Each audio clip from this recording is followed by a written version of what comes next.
क्या आपको पता है धर्म की रक्षा के लिए सिर्फ भगवान राम ही नहीं बल्कि देवी लक्ष्मी, शेषनाग, गरुड़ और सभी देवी देवता भी वैकुंठ छोड़कर धरती पर अवतरित हुए। धरती पर अधर्म बढ़ चुका था, राक्षसों का अत्याचार अपने चरम पर था। रावण, जिसने ब्रह्मा जी से अमरता का वरदान प्राप्त कर लिया था, अब किसी को भी नहीं छोड़ रहा था।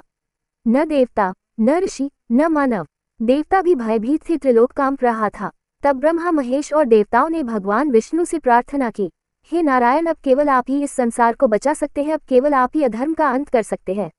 भगवान विष्णु मुस्कुराए और बोले, समय आ गया है, अब मुझे स्वयं पृथ्वी पर जाना होगा। मैं एक ऐसे रूप में आऊंगा जो प्रेम, करुणा और मर्यादा का प्रतीक होगा। मैं अयोध्या के राजा दशरथ के घर जन्म लूंगा। जैसे ही यह वचन निकला, देवी लक्ष्मी आगे बढ़ी, प्रभु, जब आप धरती पर जन्म लेंगी तो मैं भी आपके साथ चलूंगी। मैं आपकी संगिनी बनूंगी, आपकी अर्धांगिनी। भगवान विष्णु मुस्कुराए और बोले, देवी, तुम जनकपुरी के राजा जनक की पुत्री बनोगी। तुम सीता बनोगी जो त्याग, शक्ति और प्रेम का प्रतीक होगी। तभी शेषनाग, जो भगवान विष्णु की शैया पर विराजमान रहते थे, आगे आए। प्रभु, मैं आपकी सेवा के बिना नहीं रह सकता, जहां आप होंगे वहां मैं भी होऊंगा। भगवान विष्णु ने कहा, तुम अयोध्या में ही जन्म लोगे, लेकिन मेरे छोटे भाई के रूप में तुम दशरथ के पुत्र बनोगे और तुम्हारा नाम होगा लक्ष्मण। तुम मेरे साथ हर कठिनाई में खड़े रहोगे। तभी गरुड़ ने झुककर कहा, प्रभु, जब आप पृथ्वी पर होंगी तो मैं आपकी सहायता कैसे करूंगा। भगवान विष्णु ने कहा, गरुड़, तुम इस बार बंदर रूप में जन्म लोगे। तुम वानर राज केसरी और माता अंजनी के पुत्र बनोगे।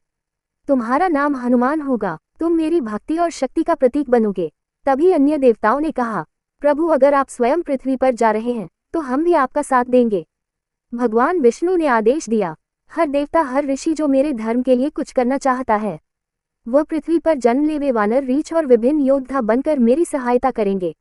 अब समय आ गया। सभी देवताओं ने अपने अपने अवतार चुन लिए और फिर अयोध्या में चैत्र शुक्ल नवमी के दिन माता कौशल्या के महल में स्वयं भगवान विष्णु, मर्यादा पुरुषोत्तम श्रीराम के रूप में जन्म लिया। अगर आप भी श्रीराम के भक्त हैं तो इस कथा को अधिक से अधिक साझा करें।